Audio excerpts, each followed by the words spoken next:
karon diri sa barangay tuod sakop sa Misamis Oriental. Atong mahinabi diri si Honorable Ricky Ramos ang atong IBC sa IBC President diri sa Mantikao Misamis Oriental. Siya po nagkasamtangang kapitan diri sa barangay tuod. Kap, unang-una kap, kabahin sa mga tanatan mo sa imong hambad diri sa imong barangay atong kumustahon una ang peace and order diri kap, wala bay problema diri kap, kontrolado ba nato kung pinakaroon kining pagdagsa aning illegal drugs diri sa imong barangay sa mga kabarangayan kap diri sa imong barangay sa manageable ba nato ning mga klase sa mga kap kining bisyo karon sa atong mga katawan.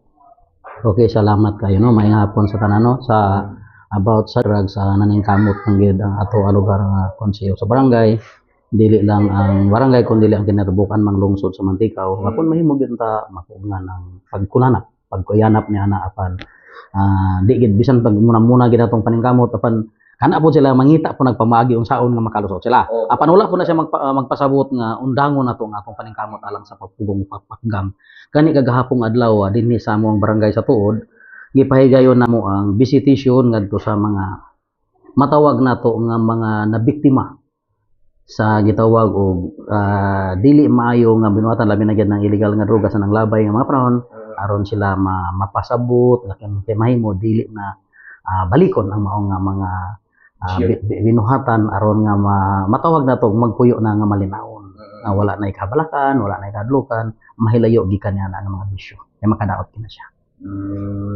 So pero wala isa ko ano siya kanagaran dari tap sa inyong na monitor mga user lang sila wala mga kanan mga asset ng mga gamit na sila wala mga pusher wala pa diri kun diri sa ako nga barangay tingali naagid siguro nang gitawag na tog mga user kay user na siya pero kung bahin sa nag pusher wala man gid koy na aktuhan wala ko na report siya wala ko na report nga kana gid siya nagbaligya gid siya wala magid ko na aktuhan gyud nga nagabaligya ano nga monitor mo pud ang atong tanod do lang dili gina siya sayon ang pagkuan na kay manago man po nila di po na kabanta dahil kini sa kuan sa imong paglingkod sa mga kuan ta mag-upat pa ta sa paglingkod kumusta ato mga project tulo pa mga magtulo pa dayon kumusta ato mga kuan ato mga barangay projects diri atong pinili ang una atong mga purok mga dalan mga pasuga nato so may okay, salamat kayo sa nindot kayo nga pangutanan. About sa atong mga kadalanan, dili pa lang gidugay, dunay nahitabo nato nga road graveling.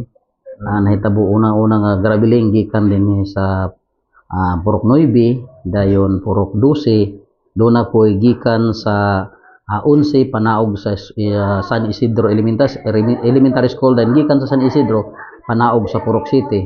So sa pagkakaron ang atong dalan medyo gyud nga bago pa nato nagrabilan. Bahin sa ikaduha nga pangutana may tungod sa kanang ato ang kadalanan pod ay bago pa lang gyud na tibawas ang gitawag nato street solar lights nga gipanaod gikan diri sa Purok 1 hangtod diri sa Purok 4. So gikan sa ako nga paglingkod dunay 41 ka mga poste sa solar nga karon naghayag sa atong kadalanan. Tungod kay ato nakita manggod nga kini siya dako ni sa ikatabang para sa ato ang pagmintinar sa kahusay kalinaw.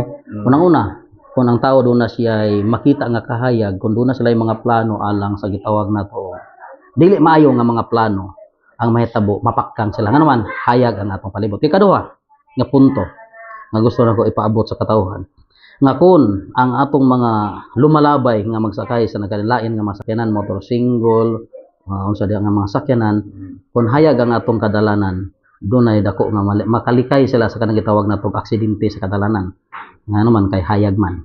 So sa pagkakaron naa karon makita na kun panahon sa kagabion nga magsiga siya pero ang atong tumongo ang atong yung plano unta kun mahimo lang unta is mapaabot na ngadto sa pinakatumoy nga bahin sa among barangay.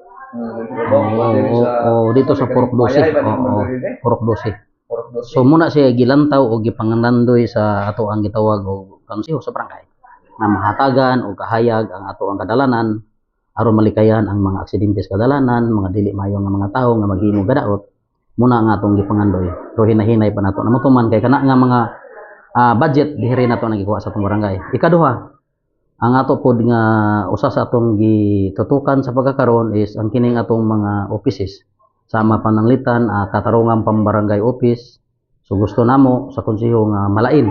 So doon na nay bag-o diha nga hapit na mahuman na sa likod nga bahin para na sa katarungan pambarangay para nga kung panahon nga dunay maghusay dito na nako himuon ang dito na ang lupong tagapamayapa maghimo sa husay. Kay bag-o pa man may transfer dire. Ikaduha, nay usa diha ka opisina nga hapit na pud mahuman, mao na po na siya ang gitawag og opisina sa iski. Nga tungod kay na separate naman ang iski, gusto na ko nga kung separated naman sila ang mahitabo, doon na po ilang kaugalingong office nga mo po ilang magamit panahon sa ilang session, mag-session sila o doon na ilang mga bisita sa mga batanon. So diha sa luyong nga bahin, repikas nga kilid. Dayon padayon sa maong pangutana, nanghangyo pud ta sa ato ang tinanggang gobernadora Juliet Oy nga kung mahimo mahatagan tag additional nga building multipurpose barangay hall tungod kay kami sa pagkakaroon wala pa gid may proper nga session hall na may ato mga kuan pero dili pa gid siya komportable. So kung mabot na siguro makatabang na. So sa pagkakaroon nag-comply pa mi sa mga papel para nga mahatag na. Ikaduha nanghangyo pud ta dito sa opisina sa atong kongresista sa segundo distrito nga mo si Kong Bambi. Akon mahimo unta madugangan o mahatagan tag solar street light kay mo gini akong pangandoy unta. Pero sa pagkakaroon wala pa man. So paabot lang ta kay di man pud kay kita rapoy nangayo daghan man. So naghangyo pud ta dito sa ato ang opisina sa kong gobernadora nga kun mahimo mahatagan pud ta og rescue vehicle kay among rescue vehicle sa pagkakaroon na diha ang na medyo dili kay medyo guba gyud. Ang among ginagamit is ang ako alang yung mga sakyanan peragi sa bunggo nga kung dunay mga gikinahanglan ang ako ang may magamit para sa pagtabang. Ilabi na gyud kung dunay mamatyan, magamit siya sa paglubong, makargahan sa mga tao. So, na may kuan na, doon na may sulat na, likas kita na dito. Doon So, sa pagkakaroon tungod kay napapod lagi daghan di manon 448 siguro kung wa ko masayop ng mga kabaranggayan ang nangayo ato po masabtan. Pero wala tay undang sa pagpamili. Kay mo man atong papel. Matubag na ni gobernador kang bukan na gobernador si Ma'am Juliet Oy kayan. Dabahin doon ay kuan karon nga kung na bigasan ng barangay, na apil ng barangay diri unsa man ang programa. Ay dindot kay na siya nga kana nindot kayo kay dinhi sa among lungsod sa Mantikaw. Moingon gyud ko salamat gyud kayo sa among municipal mayor nga halos-halos gyud kumingon ta og 99% matagaan gyud kay pangitaan gini ang pamaagi. Kung pananglitan na ay wala maapil sa lista unya ang nahitabo kanang nangginahanglan gid siya mangita gid ang among mayor. So sa akong bahay diri sa akong barangay kung naa manggali kanang pangitaan gid ang pamaagi nga matagaan gid tanan. Bisan pagkuan kap kanang dili matata nang ubang dapit among masuluyan gud. Probinsya uban kay kuluray man nya dili naka-color walay kulor ang politika diri sa lungsod sa Mantikaw sa hinatagaan. Uban mo color man lain makayo. Inyo bala pa kabalo mo nga kuan na kanang dili ninyo kalyado na. Ang tambag sa mo sa ang advice sa mo ang municipal mayor is walay kolor sa politika kung gikinahanglan ang serbisyo. Sa ato pa dili maghisgot og imo o dili ako ang importante diha nanginahanglan siya tagaan siya. Tagaan siya. Nanginahanglan ay tagaan o bisag katong nanginahanglan. Sigon sa naa sa lista. Tagaan nunay mo reklamo dunay gitawag ang grievance committee nga pangutanon siya nganong wala siya malista so ipasabot niya so ang higayon na gitagaan na po atong miyaga ilabay is dunay 48 ka mga individual nga natagaan sa human sa pag-distribute dunay 48 nga wala gipadad-an na po sila gipapasa na po sila. Pila ba dito kilos sir daw kila 10 kilos. 10 kilos nga bugas.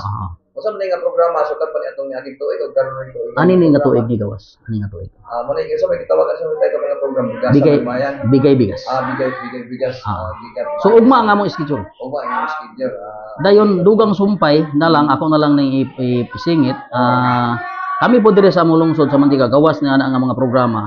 Ang among munisipyo karon sa pagkakaron gitawag og complete mo mi sa abot heavy equipment. Ako ibalik itong ganiya nalimtan ako ganiya.